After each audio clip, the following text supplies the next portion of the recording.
नमस्कार, आप शिक्षक भर्ती देख रहे हैं। दोस्तों वीडियो में आगे बढ़ते हैं, लेकिन उससे पहले आप सभी को जय हिंद जय भारत। दोस्तों फाइनली जैसा कि आप लोग जानते हैं कि हमारे देश में आज 20 जुलाई 2026 को सुबह 11 बजे संसद का मानसून सत्र शुरू होने वाला था। तो दोस्तों फाइनली आज मानसून सत्र शुरू भी हुआ और उसके बाद दोस्तों समाप्त भी हो गया है। अब इस वीडियो के माध्यम से आप सभी को जानकारी ये देने वाले हैं कि आज पूरे दिन संसद भवन में मानसून सत्र में सुनवाई, जब ये संसद की कार्यवाही चल रही थी तो उस समय दोस्तों टेट मामले को लेकर किन किन सांसदों के द्वारा आवाज़ उठाई गई और इस चीज़ को लेकर किन किन सांसदों का समर्थन मिला, मैं पूरी जानकारी आपको इसी चैनल के माध्यम से बताऊंगा। और सबसे बड़ी बात दोस्तों ये भी है, क्योंकि इस समय हमारे काफ़ी सारे शिक्षक साथी हो गए या शिक्षक संगठन के नेता हो गए दोस्तों, उनके द्वारा बार बार ये चीज़ें कही जा रही हैं कि इस बार संसद के मानसून सत्र में शिक्षकों को कोई न्याय या राहत नहीं मिलने वाला है। क्या दोस्तों ऐसा भी है? क्या आज की कार्यवाही में शिक्षकों के टेट मुद्दे को लेकर किसी सांसदों ने कोई आवाज़ नहीं उठाई? आखिर क्या कुछ है अपडेट, पूरी की पूरी जानकारी बताएंगे। क्योंकि दोस्तों जब ये संसद की कार्यवाही 11 बजे से शुरू हुई और उसके बाद दोस्तों जब 3 बजे के आसपास या उसके बाद जब स्थगित हुई तो दोस्तों लगातार मैं लाइव देख रहा था कि संसद में चाहे लोकसभा हो या राज्यसभा हो, इनमें क्या क्या चल रहा है, पूरी जानकारी आपको बताएंगे। यहाँ पर आप लोग देख पाएंगे हर एक अपडेट हम लेकर के आ चुके हैं कि आज किन किन मुद्दों पर संसद में ये बहस वगैरह हुई है। और यहाँ दोस्तों देखेंगे ये तमाम प्रकार की अपडेट है, हर एक जानकारी आपको बताएंगे। दोस्तों वीडियो में आगे बढ़ते हैं, लेकिन उससे पहले अगर आप लोग हमारे इस चैनल पे नए हैं, चैनल को सब्सक्राइब या फॉलो जरूर कर लें। नीचे यहाँ पर देख पा रहे होंगे सब्सक्राइब या फॉलो करने का ऑप्शन दिख रहा होगा। जैसे आप लोग इस पर क्लिक करेंगे फाइनली आप सभी हमारे इस चैनल से जुड़ जाएंगे। तो इसके लिए आप लोग हमारे इस चैनल को सब्सक्राइब करके नोटिफिकेशन बेल ऑन जरूर कर लें। अब चलते हैं, आप सभी को पूरी जानकारी वन बाय वन करके अच्छे तरीके से बताते हैं। दोस्तों फाइनली आज का संसद सत्र जो है 11 बजे शुरू हो गया था और 11 बजे जब दोस्तों ये संसद सत्र शुरू हो गया था तो उनमें दोस्तों कई सारे बिंदुओं पर चर्चा की गई। लेकिन दोस्तों सच बात यह है कि आज के संसद सत्र में सही तरीके से पूरी कार्यवाही नहीं हो पाई। यानी दोस्तों कहने का मतलब ये है कि सांसदों के द्वारा नीट वाला मुद्दा था उसको लेकर काफ़ी ज़्यादा उठाया गया। तो दोस्तों आप लोग जानते हैं कि आज हमारे देश की राजधानी जंतर मंतर पर दोस्तों इसी टेट नीट मामले को लेकर आंदोलन हो रहा है। सीजीपी दोस्तों जो कांग्रेस जनता पार्टी है उनके लोग आंदोलन कर रहे हैं, तो इसीलिए दोस्तों सही तरीके से संसद की कार्यवाही नहीं चल पाई। और यहाँ पर दोस्तों आज के इसमें करीब दोस्तों ये नीट का मुद्दा उठाया गया और जो अयोध्या राम मंदिर जो दान विवाद था इस पर भी दोस्तों मुद्दा उठाया गया और विपक्ष ने साफ साफ ये कहा कि इसकी जो आपने राज्य स्तरीय जांच कराई है हम इसको नहीं मानते, बल्कि आप सीबीआई वगैरह से जांच करवाइए, अलग लेवल की कमेटी केंद्र सरकार लेवल पर गठित करिए, तब कहीं जा कर के हम इससे संतुष्ट होंगे। और उसके बाद दोस्तों वंदे मातरम जो विधेयक था मैंने आपको जानकारी बताई थी उसको लेकर बात होने वाली थी। लेकिन दोस्तों लगातार यही है कि आज सही तरीके से कार्यवाही तो चल ही नहीं पाई। और सबसे बड़ी चीज़ दोस्तों 2 ही 3 चीज़ें संसद में लगातार दोस्तों हंगामा मचा रहा नीट मुद्दे को लेकर, और इसके अलावा जो यहाँ पर छात्र जो है जंतर मंतर पर धरना प्रदर्शन कर रहे हैं, केवल यही 3-4 मुद्दों को लेकर पूरे दिन दोस्तों आज बवाल मचा रहा।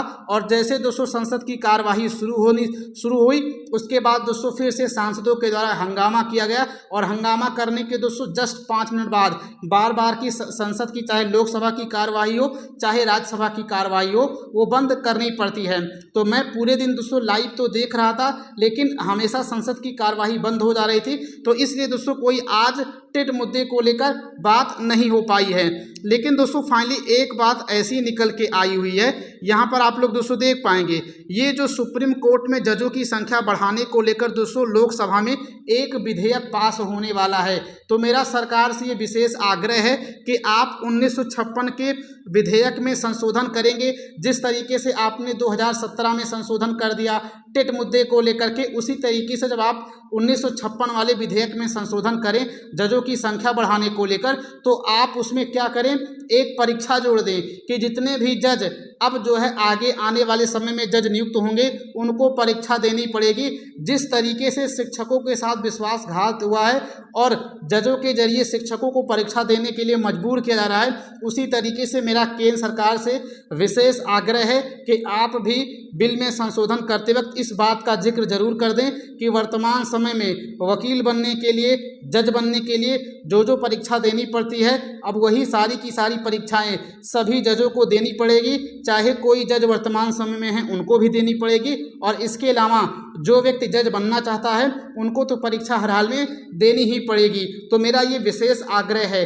वैसे दोस्तों इस चीज़ को लेकर आप लोग क्या कुछ सोचते हैं कमेंट जरूर करें। क्या केंद्र सरकार को ऐसा करना चाहिए कि सभी जजों को परीक्षा देनी चाहिए? मेरा तो दोस्तों यही मानना है कि एक साथ संशोधन कर रहे हैं तो इसमें परीक्षा भी जोड़ दी जाए, ताकि जैसे शिक्षकों के साथ अन्याय हुआ है वैसे उनके साथ भी हो जाए, तब जाकर के जज लोगों को समझ में आएगा। बाकी ये 100% तय है कि इस मानसून सत्र में केंद्र सरकार के द्वारा जजों की संख्या को बढ़ाने को लेकर संसद भवन में बिल भी पेश किया जाएगा, और उसके अलावा दोस्तों पुराने अधिनियम में संशोधन भी किया जाएगा। तो यहाँ पर आप लोग देखेंगे ये जानकारी निकली है। और इसके अलावा दोस्तों आप लोग भी जानते हैं कि आज सपा मुखिया अखिलेश यादव ने सरकार पर जोरदार हमला बोलकर ये कहा था कि हमारे देश, हमारे जितने भी 37 सांसद हैं वो सभी सांसद जो है साथ देंगे सीजेपी आंदोलन में। तो फाइनली दोस्तों इनके द्वारा ये ब्लेम लगाया गया है कि इनके सांसदों को जो है डिटेन कर लिया गया है, यानी पुलिस प्रशासन के द्वारा थाने में बिठा लिया गया है, छोड़ा नहीं जा रहा है। खैर ये बात कितनी सच है न्यूज़ मीडिया के माध्यम से आगे आने वाले समय में पता लगेगी। फिलहाल के लिए सूचना दोस्तों यही है कि आज का परिणाम यही रहा कि लोकसभा और राज्यसभा की कार्यवाही जो है बार बार बाधित हुई रही, सही तरीके से सदन की कार्यवाही नहीं चल पाई। दूसरी बात दोस्तों ये प्रश्नकाल और अन्य काल भी प्रभावित हुए हैं, और उसके बाद दोस्तों कई प्रस्तावित चर्चाएं पूरी तरीके से नहीं हो सकी हैं क्योंकि लगातार हंगामा होता रहा है। तो आप लोग ये पूरी बात मान सकते हैं कि दोस्तों आज जो है सुनवाई हो ही नहीं पाई या सदन की कार्यवाही सही तरीके से चल नहीं पाई। अब दोस्तों अगली कार्यवाही जो है 21 जुलाई को होने वाली है। 21 जुलाई को दोस्तों 11 बजे ये कार्यवाही होगी। तो जैसे दोस्तों 21 जुलाई को 11 बजे ये कार्यवाही शुरू होगी तो मैं दोस्तों लगातार लाइव उस कार्यवाही को सुनूंगा, और उसके बाद जैसे किसी भी सांसद महोदय के द्वारा हम सभी के मुद्दे को वहां पर उठाया जाएगा तो मैं आपको तुरंत अपने इसी चैनल के माध्यम से जानकारी बताऊंगा कि आज सांसदों के द्वारा किन किन मुद्दों को उठाया गया और किस किस सांसदों ने हम जैसे शिक्षकों का समर्थन किया, हमारे पक्ष में बात उठाई, और जितने भी देश भर के 400 से अधिक सांसदों को जो ज्ञापन दिया गया है उसमें किन किन सांसदों ने ज्ञापन के जरिए हमारी बात उठाई, और ज्ञापन में जो लिखा गया है कि हर हाल में सरकार को इसी मानसून सत्र में अमेंडमेंट बिल यानी संशोधन बिल लाना होगा। तो कौन कौन से सांसद ये कहते हैं कि संशोधन बिल लाना चाहिए ताकि शिक्षकों को इससे छूट मिल सके, वो भी सारी जानकारी मैं आपको बताऊंगा। तो इसके लिए आप लोग हमारे इस चैनल को सब्सक्राइब करके नोटिफिकेशन बेल ऑन जरूर कर लें। मिलते हैं फिर किसी नए वीडियो में। जय हिंद, जय भारत, जय शिक्षक संघ।